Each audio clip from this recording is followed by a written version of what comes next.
Good afternoon, everybody. Thank you very much, Helen, for that lovely introduction. I'm very proud to be on the platform with the renowned Christopher Booker.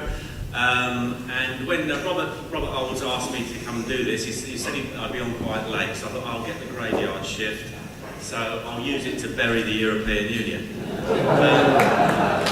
Now, opinion polls show that a majority of the public now believe that Britain would be better off outside of the European Union. Bearing in mind, of course, that all the old Westminster parties still are unequivocally in favour of membership, as are the mainstream newspapers, bar one, and of course the main TV and radio broadcasters, especially the BBC, the Biased Broadcasting Corporation. Now, we've had one major breakthrough in the media in over the last year or so, which of course is that the Daily Express has come out unequivocally in favour of Britain leaving the EU, and I think for that we have to be immensely grateful.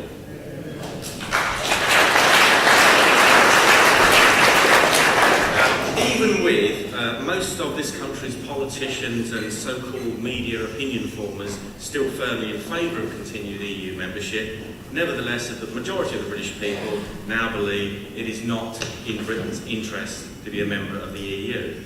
Now, were there ever a referendum on the subject and a free, fair and equally funded referendum campaign, I am sure that the British people would vote to leave. Now, this, however, is not likely to happen anytime soon. And on the 24th of October last, we saw how the Conservative, Labour and Lib Dem party leaders suppressed a free vote on the issue of a referendum on continued membership. But even a free-line whip couldn't prevent 111 MPs voting in favour of a referendum. Now, even if the House of Commons had voted in favour, there was no obligation on the government to hold a referendum as a result. But it shows you just how worried the government was that they would be left with the embarrassment, or they could have been left with the embarrassment of a Commons vote in favour of a referendum that they had no intention whatsoever of ever honouring or holding. Now, I am very proud to be a founder member of the UK Independence Party. We are the only serious political party that advocates leaving the EU and holds out a positive vision of a free and independent Britain. It's UKIP and UKIP alone that has put that subject on the political agenda, with nearly 20 years of hard work and sacrifice by our members. And it's only the electoral threat that UKIP represents to the other parties that keeps this issue alive and on the political agenda. Now, UKIP has won the political arguments, in my view. Our challenge under the first past the post electoral system is to win enough votes to actually make it happen. But that's not what I want to discuss today, nor do I want to discuss the economic arguments for getting out of the EU. I'm sure many of you will be aware that I publish a periodic booklet called How Much Does the EU Cost Britain? I think there's some available at the back of the hall. I've also done a summary leaflet which just lays out what the booklet is intended to prove, which are these headline figures. And if anybody like one of these, I've got plenty that they can take away and use as ammunition the next time they get in a discussion on the subject. This is one of the few serious attempts to actually quantify the cost of membership on the economy. Now, I was very pleased when Professor Tim Condon, an internationally renowned economist, who unfortunately has left now, actually endorsed my work and agreed with my findings. And just quickly to summarise, membership of the EU puts an enormous cost on the UK economy, both in direct contributions to the budget and even more in indirect costs on the economy, from the common agricultural policy, common fisheries policy and over-regulation on business. My estimate is that it costs at least £77 billion per annum. And of course the economic arguments put by those in favour of membership are entirely spurious. If Britain left the EU, trade would continue as normal, as it must under World Trade Organization rules. Europe sells us far more than we sell them, and they are not going to cease trading with us, even if they could. No jobs or trade would be lost when Britain leaves the European Union. Well, the only jobs that might be lost, of course, would be amongst MEPs and civil servants. And, I think that's a sacrifice we'll have to bear for the greater good. We only have to look at the European countries that don't belong to the EU to see how much better off they are. Norway and Switzerland both enjoy higher per capita standards of living than the UK. And in 2006, the Swiss federal government undertook a study of what full membership of the EU would actually cost. They concluded that full membership would cost up to 6 times more than its existing trading arrangements with the EU. And not surprisingly, the Swiss government decided not to put that to the Swiss people in a referendum.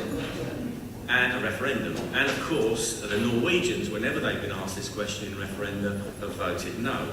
Now, what I do want to speak about this afternoon is the mechanics of Britain leaving the EU. Now, as part of a bigger ideological strategy, many of the policies visited on us by governments today are intended to be irreversible. And what they've succeeded in doing, of course, is to create problems that are not meant to have solutions. For example, open borders and mass uncontrolled immigration, membership of the EU, of course, and membership of the European single currency, to name just 3. Now, membership of the European Union, from the creation of the European Economic Community in 1957, was always intended to be a political project to create a United States of Europe, in reality, if not in name. It's a dish of scrambled eggs that are never meant to be unscrambled. And the European single currency was, of course, always a political project as well, not an economic one. What it succeeded in doing is creating an economic burden building with no fire escape, as we can see from the unfolding Greek tragedy. And this blaze will, I think, inevitably spread roof to roof to the other countries in the Eurozone. Now, as I said, the European Union is a project that was never meant to be undone. It was meant to create ever closer political and economic union. And the various treaties that have achieved that, deeper and deeper political and economic integration, have been likened to the teeth in the jaws of a shark. Now, the teeth in a shark's jaws point backwards, so it's possible to move further down the shark's gullet, but it's never possible to move backwards. Well, Britain, fortunately, is only in the gullet of the shark, whereas the poor old Greeks are now in the gut. Now, the developing euro crisis, of course, has only produced cries from the European elite, and we hear it in the Parliament every month when we go there, for complete EU fiscal and economic union, and more Europe, not less Europe. Even so, most of our lawmaking authority has now been ceded to the EU. In 2006, the German Parliament did a study in which they calculated that 84% of their new laws now originate in the EU, and a similar figure must be true for the UK. All kinds of things that should be the domain of national sovereign parliaments are now subject to EU law. All kinds of things are in the legal province of the EU. Health and safety, trade policy, environmental policy, and even things like mobile phone roaming and air traffic control.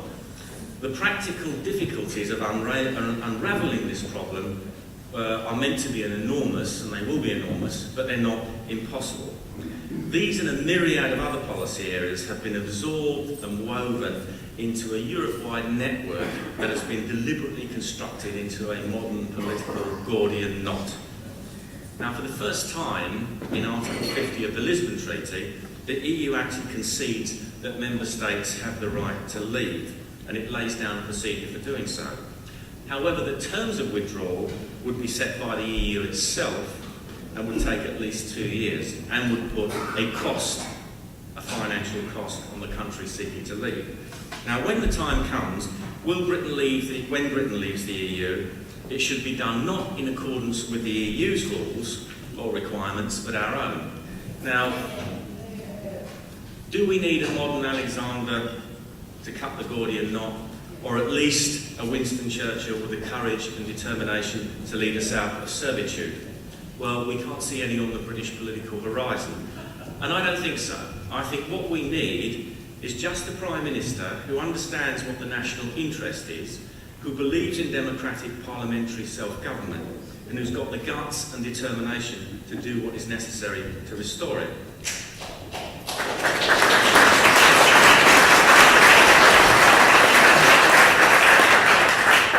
A above all, we need a Prime Minister backed by a House of Commons who actually believes in our country. So, for a moment, or a little while anyway, let's play the game of fantasy Prime Minister. So, let's imagine that UKIP has won a majority in Parliament and we form the next government. Now, the UKIP Prime Minister will have a ready, willing and able majority of MPs behind him as he tackles these problems. Now, this is what he should do. Parliament should immediately repeal the European Communities Act 1973. This would also repeal all the various amending acts that brought the subsequent treaties into law, including Lisbon. We would no longer then be bound by their provision. We can wave aside the Lisbon Treaty's provisions for leaving the EU and set our own. By repealing the 1973 Act, we could regain sovereignty and freedom of action. Now, the Prime Minister then, of course, should immediately write to the European Commission, inform them that there will be no more monthly transfers of funds into the Commission's bank account in Brussels and the EU budget. All payments will stop forthwith. Now, she should be quite polite about this, of course, and explain that the will of the British people has been expressed and they no longer wish to go on funding the failed project of ever closer European political and economic union. They've decided that they can no longer afford it.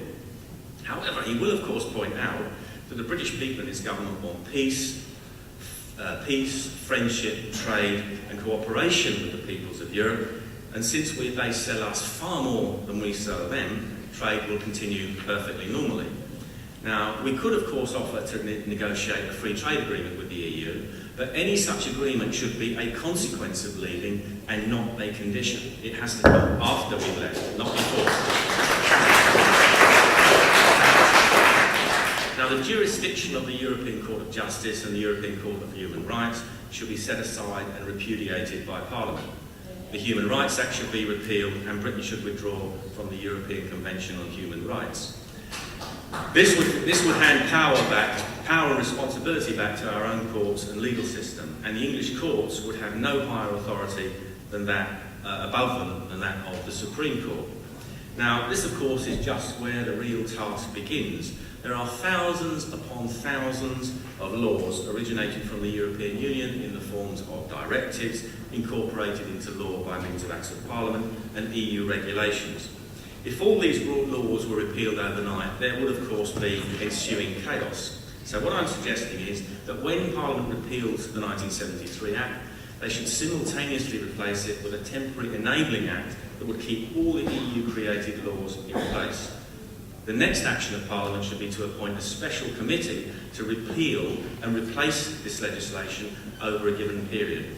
Let's say this might take 2 years or possibly 3. Now, they would set up this committee and its job would be to prioritise and repeal the existing legislation. Their terms of reference should be to reduce the thousands of existing laws to an absolute minimum that will be needed to interact with the European Union, assuming it still exists, of course.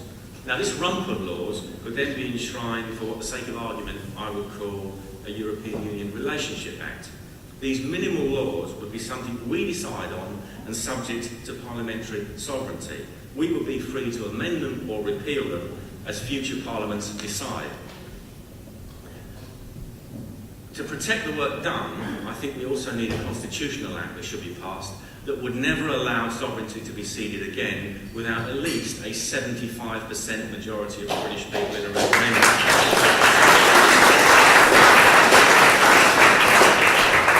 Now, at the time of leaving the EU, of course, we would reclaim British territorial waters, which no longer exist, and repudiate the common fisheries policy. Now, enforcing this might be difficult because I'm sure that European fishing fleets would no doubt deliberately flout and ignore it and continue to plunder British waters, in which case we should invest in some new ships for the Royal Navy.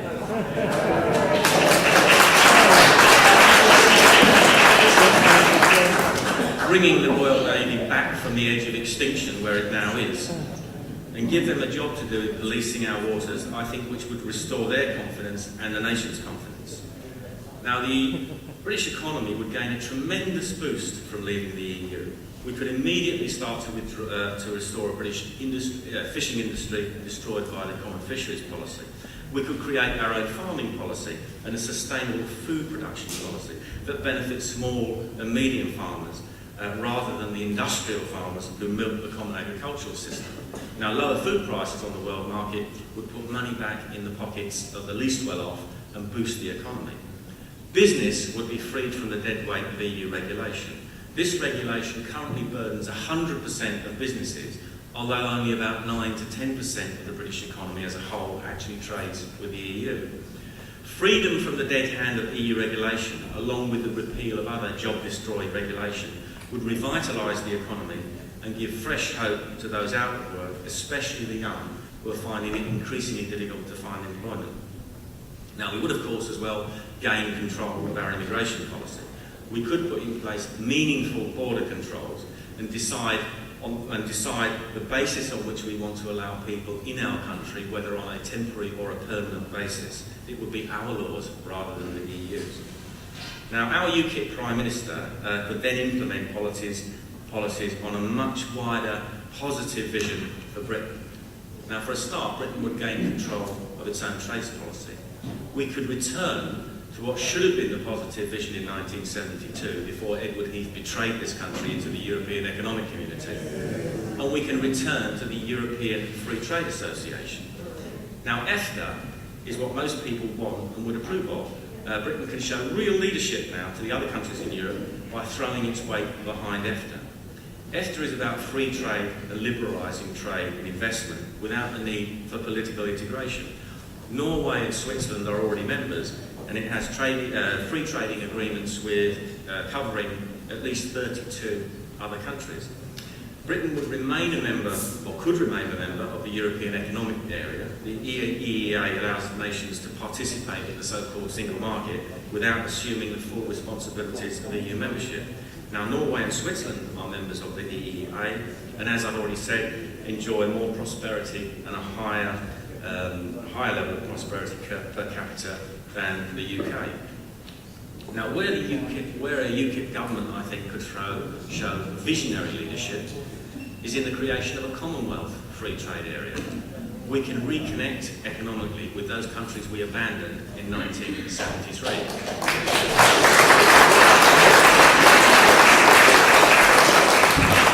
This wouldn't just help us, but it would help a lot of other countries around the world who are feel the penalty of EU regulation on their trade. Now, if anyone doubts the wisdom of this, they should look at Britain's balance of trade figures with the EU and the rest of the world, and you can find that in my little booklet. We have a massive and growing trade deficit with EU countries and a trade surplus with the USA.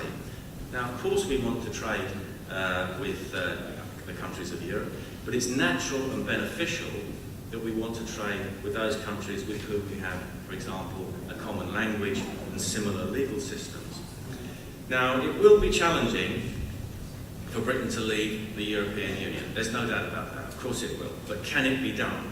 Of course it can, if there is the will and the determination and the vision to do so. But how is Britain likely to leave the EU? Will we have to wait for a UKIP government to be elected? Well, perhaps not. Events in politics have a way of overtaking the politicians and their best laid plans. Look what's happening in Greece. The contagion may rapidly spread to other countries in the Eurozone and bring them down, and perhaps even threaten the EU itself. Britain may be forced out of the EU by political and economic imperatives that become unavoidable. Only time will tell. But I think when it happens, the kind of process I have outlined will either be forced on us or we can choose it. Now, as I said when I was first elected on the podium in 2004, Britain can choose to live on its knees inside the European Union, or we can choose to live on our feet outside of the European Union. The British people will have to make that decision. And when that decision is made, I believe the hour and the leadership and the will appear, and the means will appear to make it happen. Thank you.